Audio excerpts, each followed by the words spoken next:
nataka nizungumzie msiba walionao Waislamu na wa Afrika au mataifa mengine nje ya wazungu.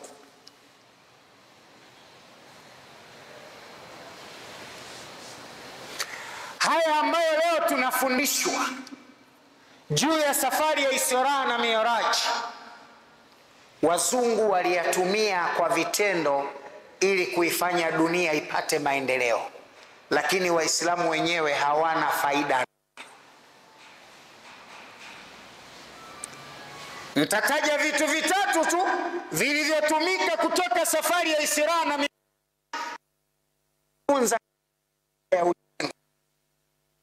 Cha kwanza, ndege. Uvumbuzi wa ndege umetengenezwa kutokana na historia ya mnyama Buraq aliyesafiri kutoka Masjid al-Harami kwenda Masjid al-Aqsa kwa kutua vituo mbalimbali vitano. Si naeleweka sawa sawa? Kwa hiyo mzungu kutoka kwenye safari ya Isra aliweza kuvumbua teknolojia ya utengenezaji wa ndege kutoka katika taaluma ya wanasayansi wa Kiislamu walioishi karne ya 7, karne ya 8 mpaka karne ya 16 wakati wa Ottoman Empire. Safari hii ya Isra ndiyo safari ambayo mzungu amegundua televisheni kwa mara ya kwanza, kwa sababu wazungu waliliona hilo baada ya mtume kwa mara ya kwanza aliporudi safarini, alipohojiwa maswali kwamba kweli kafika katika Masjid al-Aqsa. Asubuhi ameamka, anawaambia waumini, anawaambia Waislamu, leo nimekuamkieni asubuhi yenu, nimetoka katika Masjid al-Aqsa. Aliogopa mtume kusema kaenda mbinguni, maana watu wasingemuelewa mapema. Akawaambia, hivi ninavyokuambieni, nimekuamkieni, nimetoka Masjid al-Aqsa, nimetoka Farisini, Jerusalem. Mmoja kati ya makafiri wakati ule, mmoja akiitwa Abu Jahali, baba wa ujinga, alimfuata mtume baada ya kusikia taarifa kutoka kwa mmoja wa waumini wa Kiislamu, alafu akaenda kumfuata mtume kwa faragha, akamuuliza, ikitokea nimewaita watu hayo maneno kwamba umetoka Yerusalemu, unaweza kuyatangaza mbele za watu? Maana nataka nikupromoti sasa hivi. Yani anamjaza mtume, anahisi mtume ni mjinga. Mtume akasema, na njoo waambie waje, nitasema nimetoka Yerusalemu. Abu Jahali akaona, leo ndo nataka kumuonyesha Muhammad katika mijitu miongo duniani hakuna kama lenyewe. Akakaa pale, akawaita watu, jamani njooni, Muhammad ana jambo kubwa hajalifanya tangu kazaliwa. Na watu wakaona, Abu Jahali ana nini? Watu wakamiminika pale. Alafu akamwambia, nikwambieni taarifa, Muhammad anasema kuna mahali kaenda, lakini kisema mimi mtaona muongo. Muhammad, hebu sema mwenyewe, umesema ulienda wapi leo? Umesikia swali la kichokozi hilo? Yani hebu waambie watu, leo ulienda wapi leo? Sallu ala nabi. Sallu ala nabi. Mtume sallallahu alayhi wasallam anawaambia, mimi nimewajieni alfajiri ya leo, nimetoka Palestina. Sema unasema? Sema nimetoka Palestina. Mmoja kafiri akamwambia, umehamia Muhammad, hakuna mtu muongo kama wewe. Yani umeenda Palestina wewe? Wewe uliyezaliwa mtoto na wa Abdillahi, uliyekaa hapa, hata baiskeli humiliki, huna mnyama wa kupanda, alafu tena usiku na umerudi. Wachawi hawaendi hivyo. Umeangamia wewe Muhammad. Haya yote anatukanwa mtume kwa sababu ya kusema amekwenda Palestina. Lakini ulipofika wakati mtume anataka kuthibitisha, wenye akili walimwambia, hebu kama kweli umefika Palestina, hebu tu wewe ulienda, tutajie ikoje. Nataka nikupe homework. Nani ana maswali msikiti huu? Nyosha mkono. Mtu mmoja ambaye msikiti huu kaswali miezi 6, nyosha mkono. Kaka njoo. Kaka wewe umenyosha mkono? Njoo. Nataka nikupe homework, utajifunza kitu.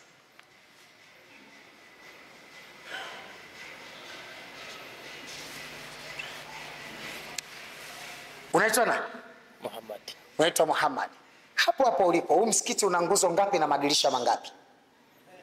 Yako mengi. Madirisha yako mengi. Ataja idadi madirisha ya msikiti huu na nguzo zinazosimamia msikiti huu ndani ziko ngapi? Hamna kuangalia hapo sema. Ndio siwezi kusema. Kwa nini huwezi kusisema? Sababu sijazihifadhi kichwani. Yes, very good. Nenda kakae. Sallu ala nabi. Nataka msome kitu leo. Mtume ameenda usiku mmoja kaswali Masjid al-Aqsa kama imamu. Anarudi watu wanataka kujua Masjid al-Aqsa ina madirisha mangapi, ina nguzo ngapi, milango gani imeelekea wapi, wanataka kujua mbele ya mtume. Na akisema uongo mtume hakwenda. Swali hili nimeliuliza, anaulizwa mtume kaenda siku hiyo? Kaingia msikitini mara hiyo? Alafu huyu nimeuliza anayeswali msikiti miezi mingapi? Huyu bwana anasema yuko hapa msikitini miezi mingapi? Hajui ndani kuna nguzo ngapi, madirisha mangapi, milango mingapi. Mtume anaulizwa swali kaingia mara moja msikitini. Anatakiwa atoe majibu, msikiti una nguzo ngapi, una madirisha mangapi, una milango mingapi. Mtume alifadhaika. Kwa sababu inawezekana hata Imamu Abdallah hajui. Pengine swali linauliza ndo sasa hivi anahesabu madirisha hayajue. Mwenyezi Mungu hawezi kumhuzunisha mtume wake.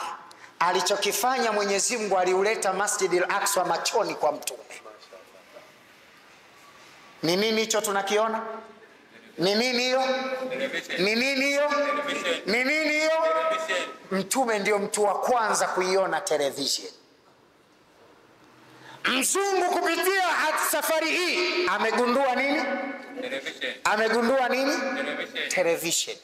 Kwa hiyo kati ya Muislamu na mzungu nani mwenye taaluma ya television? Kati ya Muislamu na mzungu nani mwenye taaluma ya ndege? Alipofika pale mtume baada ya kusali rakaa zile, mtume salama akasafiri kwa ngazi inaitwa Mi'raj. Akasafiri minal Masjid al-Aqsa kwenda kwa Allah subhanahu wa ta'ala mbinguni. Hapa alipanda ngazi. Hapa tunajifunza kitu gani? Mtume hapa amepanda nini? Hapa mpanda lift. Hapa sio ndege wala si ngazi. Hapa kapanda lift. Yani kama angepanda ngazi ya mguu basi angechukua miaka 600 hajafika mbingu ya kwanza. Angepanda ndege haina kanuni ya kwenda juu, ndege inakuhamisha kutoka eneo kwenda eneo. Hapa mtume katoka pale alipo kwenda juu. Pale katika nchi ya Marekani kuna mnara, gorofa lina gorofa 110. Gorofa 110. Unaingia kwenye ngazi hapa, unakwenda gorofa ya 110. Pale Dubai kuna gorofa 100 na kadhaa, karibu 120 au 150. Na yenyewe ipo kwenye ngazi. Gorofa 20 ziko chini ya bahari. Yani unakaa hapa unagusa hivi, samaki anagusa kioo na unagusa uko ndani ya maji. Lakini kutoka pale lipo kwenda zaidi ya gorofa 100 na unapanda pale kwa lift. Mtume ndio kiumbe wa kwanza kupanda nini? Lift. Mzungu katengeneza lift kutoka kwenye mafundisho ya dini gani? Ya Uislamu. Haya, niambie nyie, mkandarasi gani wa Kiislamu amefaidika na mafundisho ya safari ya Isra ya Muhammad?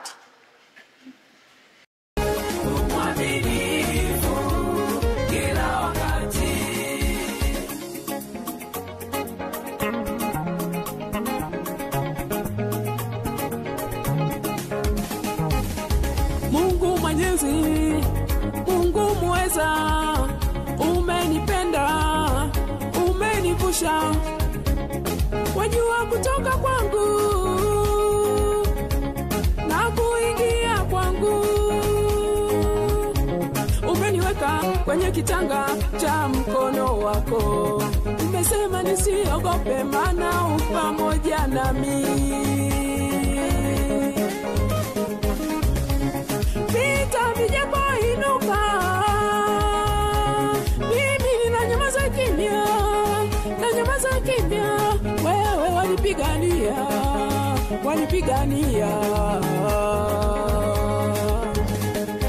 mahali popote ulipo. Yani leo kama tunaulizwa Waislamu mafundisho ya dini ya Kiislamu juu ya safari ya Isra aliyosafiri Mtume mwaka wa 13 mwaka wa 11 Hijiria, anasafiri min al-Masjid al-Haram ila al-Masjid al-Aqsa.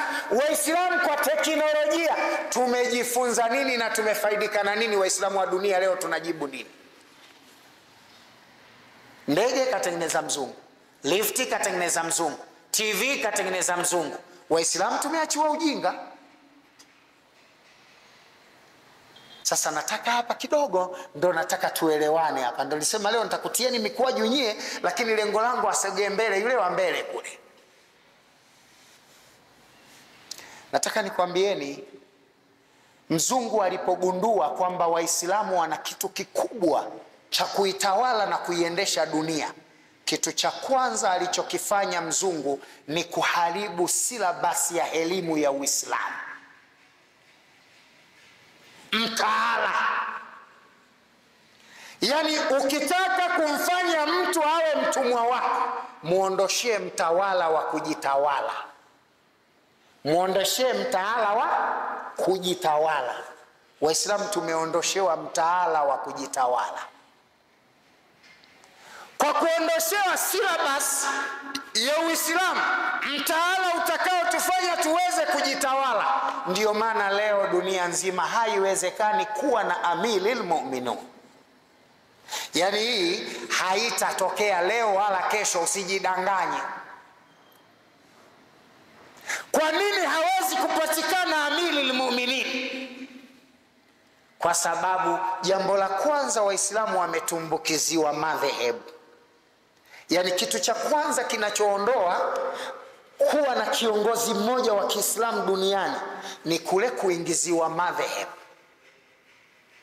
Madhehebu ni akida anayoinyanyania mtu, inayompa upenyo wa kuutambua Uislamu na kuwa na msimamo juu ya anachokiamini na kutokuridhia maamuzi mengine yoyote nje ya anachokiamini. Mzungu amefanikiwa kwanza hapo kututengenezea msimamo kwa kutuanzishia madhehebu. Na ili shenda Ulaya,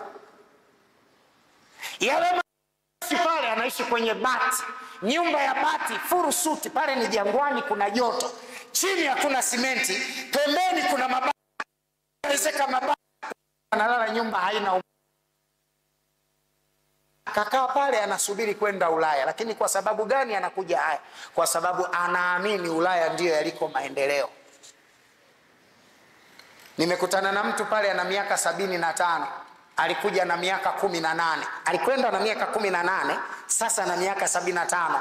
Kaoa pale wake wawili, kazaa pale watoto 16, kajukuu pale wajukuu 38 sio 40, na yeye mwenyewe anasubiri kufa, lakini ana uhakika. Tena kaja kwambia, Sheikh nifanyie dua, nataka kwenda Ulaya. Miaka 75 ukienda Marekani unaenda kufanya nini zaidi ya kufuata kaburi tu? Miaka 70 kwenda Ulaya, Marekani sio unafuata kaburi tu. Miaka 75 kufanya nini? Maana hata dunia wasema ya upendo basi. Lakini nini kimetufikisha hapa? Syllabus, mtaala wa kielimu hauwafendi vijana kuwafanya nguvu kazi. Ndio wanasiasa, ni mpango wa wazungu kuitawala Afrika. Leo tukiulizana hapa, wangapi wamemaliza darasa la 7 nyie wote? Tukiulizana hapa, wangapi wana kazi? Hakuna hata mmoja mlobaki saizi. Mlobaki wote wabangaizaji. Hakuna mtumishi. Utasikia huyu anauza vinguo, mitumba, huyu anauza kuku. Biashara utumbo.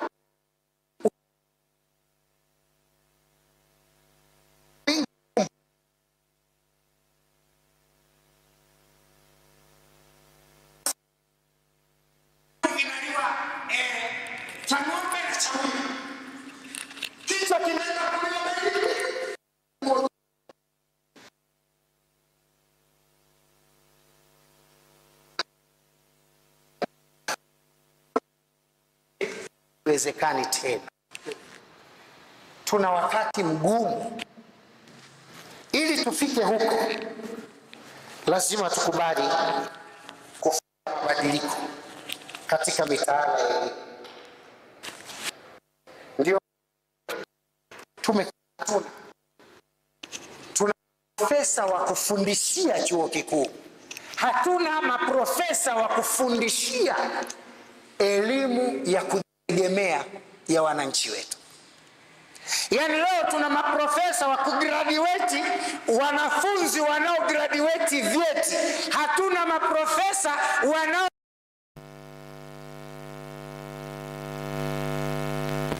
life zao. Sijui amnielewi. Ni maneno magumu sana, ni fikra ngumu sana, lakini lazima isemwe. Niliwahi kusema siku moja, iko siku nikifa, wako watu watatafuta kutamani kichwa changu wakifanyie uchunguzi, alafu uulize huyu mtu alikuwaje, alafu mimi sikusoma kabisa, hata la 7 mimi sikufika. Lakini the way naumia kuona kizazi kila kikicha. Leo wanafunzi wengi wakisoma nafikiria kuajiriwa. Wanafunzi wengi akisoma nafikiria kuajiriwa, na ndio maana neno kuajiriwa limekuwa mtaji wa wanasiasa.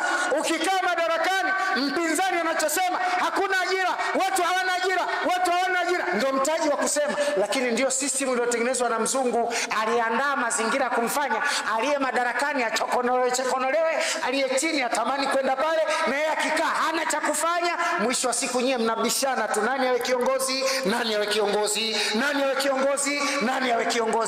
Badala ya kupiga hatua za maendeleo, mnapiga hatua za nani awe kiongozi. Mnabadili viongozi awamu 600, hakuna mabadiliko ya raia katika maisha. Huyu ndo mzungu katufikisha hapa. Tuiombe sasa serikali zetu hizi, marais wetu hawa, wabadili system, watutengenezee vijana watakao produce system ya kuifanya dunia ijitegemee, nchi ijitegemee. Ifike mahala tuwe na mafarmasisti wanaoweza kuwa na mashine ambazo watazalisha dawa pindi tatizo linapotokea, badala ya kukopa dawa na kutia mzigo mkubwa wa madeni kwa serikali kwa kukopa dawa za kukomboa tatizo mlilonalo. Yake wakae chini, wapitie katika vile viwanda walivyo navyo, maabara zilizotulia, waanze kufanya analysis, wagundue tatizo, watengeneze treatment, tuziuze badala ya kukopa na kuingia madeni. Tufike huko, tufike huko. Watuandalie vijana, mtaala wa elimu utuandalie vijana wafikirie kuanzisha utengenezaji wa magari. Chuma tunacho, udongo tunao, bati tunalo. Waanze sasa kuproduce engine, watengeneze gari. Badala ya kuwa na gari inanunuliwa Marekani, badala ya gari inanunuliwa Japani, itengeneze hapa, ili mtu kuwa na gari isiwe kitu cha maana sana. Leo mtu akiwa na gari anachukua demo wa mtu kama kasimama. Gari tu, gari ni nini? Upuzi mtupu. Jana wakati nakuja, kuna mahali nilipigwa mkono kati natoka Arusha. Kaja askari mmoja, namba zile za Kenya, nataka kitambulisho chenu, naomba. Mkali kama mbogo. Kasema nini? Tumeiba jamani. Nikashusha kioo che, akanichungulia, kumbe Dr. Sule. Haya, nendeni. Haya, niambie wewe umejifunza nini? Nisingekuwa Dr. Sule, manake mzigo ungetoka bwana. Nataka nikwambie kitu. Gari tu mtu anaona kitu cha thamani sana. Manake walikuwa nafikiria V8, gari ya thamani zaidi ya milioni 400. Hao waliopo ndani, na nafikiria kidereva changu chenyewe chembamba hata kucha nene, hilo nalo lilikuwa shida. Sasa nataka nikwambieni, ili tu go up, tusogee mbele, lazima tuende na wakati, to produce vijana watakaotengeneza chachu ya harakati za mabadiliko ya kiuchumi. Mabadiliko ya kiuchumi yanakuja sio kwa kufanya kazi. Nataka nikwambieni, hakuna mfanyakazi aliyewahi kuwa tajiri, labda mwizi tu. Hakuna mfanyakazi amewahi kuwa tajiri, labda mwizi tu. Mfanyakazi yoyote huwa anatumikishwa umri wake wa mafanikio, kwa sababu ajira inaanza miaka 18.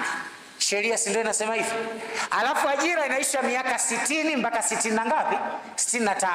Haya, niambie, umeajiriwa mshahara wa 800,000 au 5 au milioni unaokutosha kulipa kodi ya nyumba na kula chakula tangu miaka 18 mpaka miaka 65. Unapewa kinua mgongo cha milioni 35, una miaka 30, una miaka 65. Wewe si umepewa sanda ya kwenda kuzikiwa? Una miaka 65 na milioni 35, unafanya biashara gani utakaofaidikana? Maana miaka 65 umeendaenda sana 10 mbele ushakufa. Hiyo sanda. Hakuna maendeleo hapo. Kwa hiyo hakuna mfanyakazi anafanikiwaga. Anayefanikiwa ni mfanyabiashara, anayefanikiwa ni mkulima. Hao ndio wanafanikiwa. Kwa sababu anazalisha kingi kwa umri mdogo, anatumia kidogo, anasave kingi. Ukiwa mfanyakazi unapata kidogo, unatumia kingi. Maendeleo ili yapatikane lazima tu produce maprofesa wajao, wawe maprofesa wa kuzalisha nguo, wawe maprofesa wa kuzalisha gari, wawe maprofesa wa kuzalisha meli, wawe maprofesa wa kutengeneza ndege, wawe maprofesa wa kutengeneza viwanda, mashine za kuchakata viwanda tutengeneze wenyewe. Hapo ndio mkombozi wa uchumi na hakuna atakayelaumiwa. Otherwise utakuwa ni mtaji tu. Leo nilikuwa nasikiliza nilikuwa namsikiliza mwanasiasa mmoja anahojiwa na waandishi wa habari. Anaulizwa, ulizuiwa kugombea? Anasema yeye, nimezuiwa kugombea wenyekiti na nimezuiwa kugombea urais. Ndio tulikofika huko. Mimi si mwanasiasa mabwana, lakini niambieni, kuwa rais kuna maslahi gani? Rais si mtumishi watu, kuna maslahi. Kwa nini mpaka uwe wewe? Kwani akiwa mwingine kuna shida gani? Imam, wewe una maslahi hapa ndani? Unayo? Kuna. Sasa kama najua huna maslahi zaidi ya lawama tu. Uongozi ni lawama tu, hakuna maslahi. Hivi mtajidanganya Shabara kanunua pikipiki kwa ajili ya ujenzi wa msikiti? Hakuna, tusidanganyane, hakuna. Zaidi ya yeye kubebwa lawama. Hata ile ambayo hakula utasikia alikwenda akazunguka akala. Matokeo aliyekula sikabadilika, kanzu zake zile zile za 50 za zamani. Ukibadilika kiuchumi hata macho yanaona. Hivi kuna taa ya kumuonyesha shule ya Vicente? Hayapo. Naendesha gari nzuri, halala pazuri, naisha mazuri mazuri. Hiyo dalili tosha nazo. Sasa utakuwa una maswali tu. Ganga kienyeji huyo ana pesa za majini, anapewa pesa na CCM. Utasema yote, lakini siri ya mafanikio yangu ujui, mpumbavu mkubwa, kazi majungu tu yamekushika. Ingekuwa CCM anatoa magari, nawe siondoka kafanya kazi CCM uwe na V8 kama ya kwangu. Hasa vieleweki, ujinga tu. Sasa nataka niwaambie ndugu zangu Waislamu, mimi natamani sana kuona mabadiliko. Wallahi, siku moja mimi ningepata nafasi nikawa hata si nani, ningefanya mambo makubwa sana. Mimi na elimu ndogo lakini na akili nyingi sana. Mimi wakati nasoma, bahati mbaya sana elimu ilikuwa chini. Maana sisi tulifundishoga na walimu waupe. Kaka kina Jamali nyie hamjui, tulikuwa na walimu wanaitwa walimu waupe. Mwalimu waupe alifeli darasa la 7, alafu ndo anakuwa mwalimu wako. Yaani feli anakufundisha, alafu wewe unataka ufaulu. Subhanallah. Tumetoka mbali wazee wangu, uongo kaka Abdallah. Tumetoka mbali. Mwalimu waupe kafeli standard 7, kanyonga standard 7 kanyonga. Alafu yeye anaajiriwa na serikali, ana kozi ya miezi 6, anakwenda kumfundisha mwanafunzi. Alafu huyo aliyenyonga anatakiwa mtoe mwanafunzi aliyefaulu. Hii ilikuwa kali sana. Lakini ndo tulikosoma wenzenu. Hata mpaka tunafika hapa tunamshukuru Mungu tu, Uislamu ndio umetusogeza angalau hata tunajulikana. Kama si dini saizi ningekuwa kwetu mchuku yuko nalima vitunguu na pensi moja, makalio yote yako nje, miguu ina magega, utafikiri msasa wa kukwaruzia mbao. Lakini Mtume sallallahu alayhi wasallam amenifanya na mimi leo wa thamani. Watu wakiniona, Sheikh salamu alaykum, Uislamu bwana. Kama tungesema kule tumefeli ndo tumefeli maisha, tulishafeli jumla, lakini tumefeli kule tukafaulu huku kwa Mtume. Nataka nikwambie, sira basi ndio inayotuharibu. Sira basi ndio inayotuharibu. Waislamu tukibadili sira basi, Uislamu utaendelea.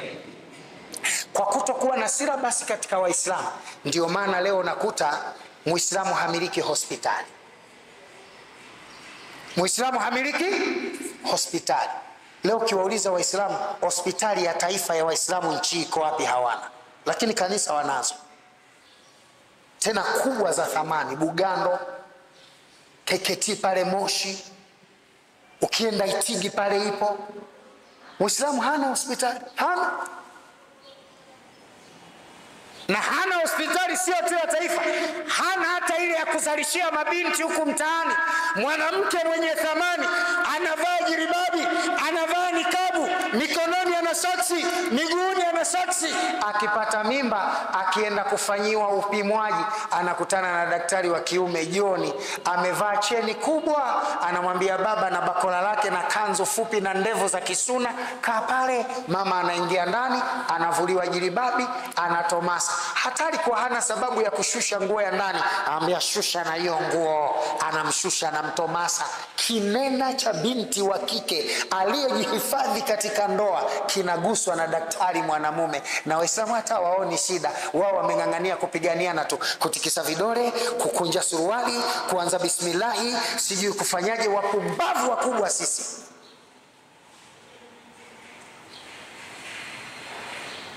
Hivi kweli mtoto wa Kiislamu anawekwa uchi? Si tunang'ang'ania maulidi na hitima? Ndio Uislamu? Tukana Sheikh Abdallah, kwa nini maulidi mnamaliza pesa nyingi? Tukamsifu babu yako. Anajulikana na nani babu yako? Mzee Uzegeni. Nani anamjua Mzee Uzegeni? Ndugu zangu, nataka niwaambie kitu. Hakuna mabadiliko ya dini, hakuna mabadiliko ya maisha ya Waislamu kama hatujabadili mitaala ya dini. Vyuo vikuu vyote vya Kiislamu leo vinafundisha fitina, vurugu, mashindano na ubishi. Mimi siogopagi kutukana, nitukaneni sana huko mtandaoni, lakini wallahi nikifa ipo siku mtanikumbuka.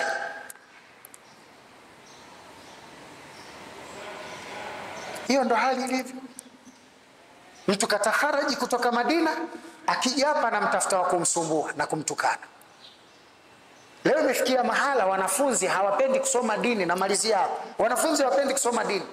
Vijana wengi hawapendi kusoma madrasa. Na nataka nikwambieni, kama mlikuwa mjui siri ya wanafunzi kutokupenda kusoma madrasa, wanagoma kusoma madrasa. Hawajui, kwa sababu hawajui baada ya kusoma madrasa wanapata nini.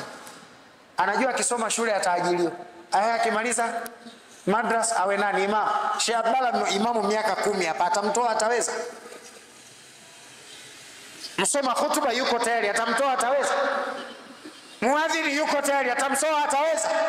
Sasa najiuliza, Sheikh Abdallah na miaka 10 pale, na ndo anapigwa mawe kila siku atoke. Mimi nikimaliza madrasa naenda kuanzisha msikiti wapi? Ana upuzi huo, anaachana na hiyo, anafuta bangi, anakula mirungi, anafanya kishanzi, kwa sababu sira basi ya dini haiwafanyi watoto wa Kiislamu wajue baada ya kumaliza dini watafanya nini ili kujiingizia kipato chao na kunawilisha maendeleo ya Uislamu. Hilo halipo. Sira basi, tubadili sira basi. Tukibadili sira basi, kila kitu kitakuwa sawa. Muislamu atapenda madrasa kwa sababu ndani ya Waislamu wa madrasa humo tutamtoa mkemia. Mkemia ambaye atakwenda kuzalisha dawa, alafu itakuwa na logo ya dini. Sinaeleweka? Sinaeleweka? Leo imefikia mahali, hii miaka ya karibuni ndo tuna nafuu. Lakini siku za nyuma misikiti ilikuwa tukijenga mkandarasi ubao pale unakuta Multichurch sijui enterprises, jengo la msikiti mkandarasi Multichurch enterprises.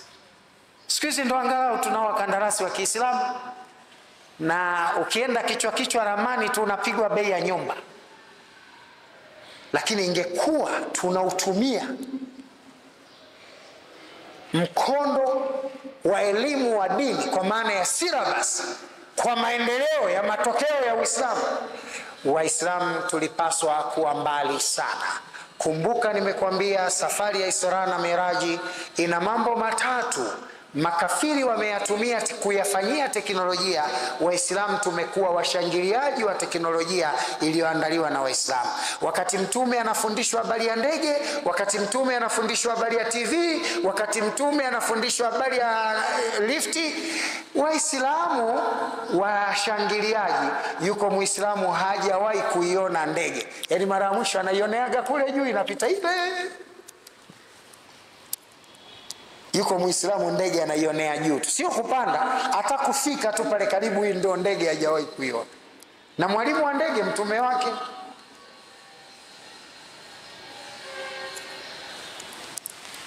Sheikh Abdallah, naomba radhi kama mtahisi nimesema maneno makali kidogo, lakini nimeyasema kwa ajili ya kufundisha, ila naamini hayana madhara. Kila nalolisema mimi huwa nalichuja. Sipendi kusema maneno yenye madhara kwa viongozi, msihofu, mko salama. Ila lazima tuwape elimu Waislamu na tuwape elimu serikali zetu. Tubadili mitaala ya elimu kufanya ukombozi wa Afrika. Mwafrika ndio mtu duni kuliko yoyote kwa sasa, na Afrika ndio kwenye mali zote nzuri kuliko bara lolote duniani. Watu wanapapenda kwa wazungu ni kwa sababu ya majengo tu, ndugu zangu. Marekani hamna kitu. Marekani spring, muda wa kuchipua miti ni miezi mitatu. Yaani Marekani unaona majani baada ya miezi mitatu hamna majani, pakavu, miti yote kama kuni. Lakini Tanzania mwaka mzima unatembea unakutana na miti kijani. Marekani mvua inanyesha kwa msimu. Kuna msimu hamna mvua, inanyesha barafu tu. Barafu inafikia mpaka gari pa kuitoa huna. Afrika tuna kila sababu ya mafanikio, lakini tumekosa syllabus, tumekosa mitaala ya kuifanya wa Afrika tuwe na maisha bora.